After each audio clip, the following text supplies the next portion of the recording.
హల్లెలూయా. దేవుని పరిశుద్ధ నామంలో మీ అందరికీ నా ప్రేమ వందనాలు తెలియజేసుకుంటున్నాను. పిల్లరా రండి, ప్రభు ఇచ్చినటువంటి అరుణోదయ దర్శనం వాక్యం కొరకు ప్రభు యుద్ధం మనం కనిపెడదాము. ఇర్మియా గ్రంథము 33వ అధ్యాయము 3వ వచనము. ఇర్మియా గ్రంథము 33వ అధ్యాయము 3వ వచనం మాటను ధ్యానం చేద్దాం. నాకు మొర్రపెట్టుము, నేను నీకు ఉత్తరం ఇచ్చేదను, నీవు గ్రహింపలేని గూఢమైన సంగతులను నీకు తెలియజేస్తును. ఆమేన్. ఒక వ్యక్తి మనకి ఒక విషయం చెప్తే మనం దాన్ని నమ్ముతాం, దాన్ని అంగీకరిస్తాం. చిన్ననాడు మా టీచర్స్ చెప్పేవాళ్ళు, రే మీరు బాగా చదువుకోండి, మంచి మార్కులతో మీరు పాస్ అయితే, మంచి మార్కులతో మీరు ఉత్తీర్ణులైతే రేపు ఒక మంచి స్థితిలోనికి మీరు వెళ్తారు, మంచి ఉద్యోగంలో మీరు ఉంటారు. ఆ మాటలు వినేవాళ్ళం మేము. పెద్దలు చెప్పేవాళ్ళు, నాయన సండే స్కూల్కి నువ్వు వెళ్ళాలి, దేవుని మందిరానికి నువ్వు వెళ్ళాలి, దేవుని యొక్క వాక్యాన్ని నువ్వు నేర్చుకోవాలి, దేవుని వద్దకు వెళ్ళి ప్రార్థన చేయాలి, దేవుడు నీకు జీవితంలో గొప్ప కార్యాలు చేస్తాడు అని చెప్పేసి చెప్తే మాటలు వినేవాళ్ళం. పిల్లరా గమనించండి,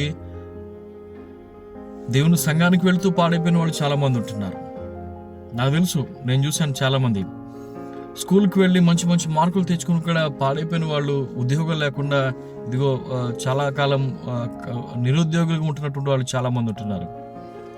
పిల్లరా గమనించండి, ప్రతిదీ ఈ భూమి మీద ఉన్నటువంటి దాన్ని ప్రతిదీ మనం నమ్ముతాం, కానీ ప్రభు యొక్క వాక్యానికి వచ్చేసరికి మనం నమ్మడానికి ఇష్టపడం. ప్రభు యొక్క వాక్యానికి వచ్చేసరికి నమ్మడానికి మనం సంకోచిస్తుంటాం. ప్రభు అంటున్నాడు, నాకు మొరపెట్టు, నేను నీకు ఉత్తరం ఇస్తాను. ఆమేన్. నువ్వు నన్ను అడిగితే నేను నీకు చెప్తాను అని చెప్పేసి ప్రభు అంటున్నాడు. నువ్వు నన్ను అడుగు, నేను దయచేస్తానని చెప్పేసి ప్రభు అంటున్నాడు. యువతకాల సమయంలో పిల్లరా, ప్రభువుని అడగక మనం ఏమి పొందుకోవట్లేదని చెప్పేసి యాకోబు భక్తుడు అంటాడు. మీరు అడగకే మీకేమీ దొరకడం లేదని చెప్పేసి అంటారు. మీరు అడిగినా మీరు మీ భోగేచ్ఛల నిమిత్తం అడుగుతున్నారు తప్ప నా చిత్తానుసారంగా, నా ఉద్దేశం ప్రకారంగా మేలైనవి మంచివి మీరు అడగడం లేదు, మీకు ఏది కావాలో మీకు తెలియడం లేదు అని చెప్పేసి ప్రభు అంటున్నాడు. పిల్లలు గమనించండి, ఉదయకాల సమయంలో ప్రభువుకి ఒక ఫోన్ నెంబర్ ఉంది. నేను రక్షింపబడిన తొలి దినాల్లో 2003లో నేను చెప్పినటువంటి సాక్ష్యం ఒమాన్ దేశంలో తెలుగు క్రైస్తవ సంఘం మస్కట్లో ఉన్నటువంటి సంఘంలో నేను సాక్ష్యం చెప్పాను. దేవునికి ఒక ఫోన్ నెంబర్ ఉంది, ఎవరికైనా తెలుసా అని చెప్పేసి అంటే ఆ రోజుల్లో ఎవరు చెప్పలేకపోయారు. పిల్లలు గమనించండి, దేవునికి ఒక ఫోన్ నెంబర్ ఉంది. ఇదిగో ఇర్మియా 33:3.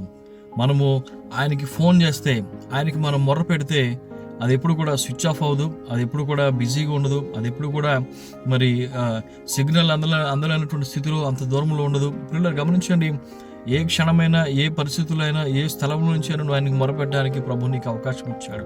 సముద్ర అగాధం నుంచి యోనా మొరపెట్టాడు, ప్రభు విన్నాడు. పిల్లరా దానియేలు ఆ యొక్క సింహపు గుహలోంచి మొరపెట్టాడు, సింహపు బోన్లో మొరపెట్టాడు, ప్రభు విన్నాడు. అగ్నిగుండంలో ప్రజలు అక్కడ శద్రకు మేషకు అబేద్నెగోలు ప్రార్థన చేశారు, ప్రభు అక్కడ విన్నాడు, ప్రభు వారి యొక్క మొరను ఆలకించాడు. ఇదిగో యోసేపును గుంటలో త్రోసివేసినప్పుడు ఆ గుంటలో ప్రభు దగ్గర ప్రార్థన చేశాడు, అక్కడ ఉన్నాడు. పిల్లరా అన్యాయంగా చెరసాల్లో శిక్షను అనుభవిస్తుంటున్నాడు, ఆ సమయంలో కూడా ప్రభు అక్కడ ఉన్నాడు, అతను విడిపించాడు. పిల్లలు గమనించండి, ప్రతి విధమైన శోధనలు, అరణ్యాల్లో తిరుగుతుంటున్నాడు, లోయల గుండా వెళుతుంటున్నాడు, గాఢాంధకారంలో తిరుగుతుంటున్నాడు. దావీదు గారు ప్రభువు ప్రార్థన చేశాడు, ప్రభు యొక్క ఉత్తరం పొందుకున్నాడు. పిల్లలు యువతకాల సమయంలో నీకున్నటువంటి సమస్య, నీకున్నటువంటి కష్టము, నీకున్నటువంటి బాధ, కన్నీరు నా ప్రభువు దగ్గర నువ్వు మొరపెట్టినట్లయితే ప్రభు నీకు తప్పకుండా నీకు ఉత్తరం ఇస్తుంటున్నాడు. పిల్లలు ఆయన మౌనంగా ఉండేటువంటి దేవుడు కాదు, ఆయన నోరు లేనటువంటి దేవుడు కాదు, లేకుంటే ఆయన వినలేకుండా ఆయనకు చెవు లేనటువంటి దేవుడు కాదు. ఆయన నీ మొరను వింటున్నాడు. అంతేకాకుండా నీ కన్నీటిని ఆయన కవిలలో దాచుకుని నీకు దాన్ని ఆశీర్వాదంగా ప్రభు నీకు ఇవ్వాలని కోరుతుంటున్నాడు. నీ యొక్క ప్రార్థన, నువ్వు చేసేటువంటి ప్రార్థన, నువ్వు చేసేటువంటి ఆ యొక్క విజ్ఞాపన ప్రభువు విని నీకు కావాల్సిందల్లా ప్రభు దయచేయడానికి ఎప్పుడు సంసిద్ధంగా ఉంటాడు. వివిధ కలశంలో ఆయనకి మొరపెడదాం, ఆయన ఎద్ద అడుగుదాం, ప్రభువా నా బిడ్డలను కాపాడు నాయన, ప్రభువా నా తల్లిదండ్రులను కాపాడు నాయన, ప్రభువా నాకు ఆరోగ్యం దయచే, ప్రభువా నాకు ఉద్యోగం దయచే, ప్రభువా నాకు ఈ అవసరం ఉందని చెప్పేసి ప్రభు దగ్గర మనం మొరపెట్టినట్లయితే పిల్లరా నా ప్రభువు నేను గ్యారంటీగా చెప్తాను, మీకు మీ జీవితంలో ప్రభు ఖచ్చితంగా ఉత్తరం ఇస్తుంటున్నాడు. తగిన సమయంలో ప్రభు మీకు కార్యం చేస్తుంటున్నాడు. మీరు అనుకున్న దానికంటే, మీరు ఊహించిన దానికంటే శ్రేష్టమైనది, మరి మంచిది ప్రభు మీ జీవితాల్లో గొప్ప కార్యాలు చేస్తుంటున్నాడు. యువత కాలశంలో దేవుని దాసునిగా మీకు మొరపెడుతుంటున్నాను, మీకు ఆనబెడుతుంటున్నాను. ప్రభువుకు మీరు మొరపెట్టండి, ప్రభువుకు విజ్ఞాపన చేయండి. మనుషులను ఆశ్రయించకండి, దేవుని మాత్రం మీరు ఆశ్రయించండి. ప్రభు మీ జీవితంలో గొప్ప కార్యాలు చేస్తున్నాడు. ప్రభు ఈ మాటల ద్వారా మనను దీవించి బలపరిచి ఆశీర్వదించును గాక.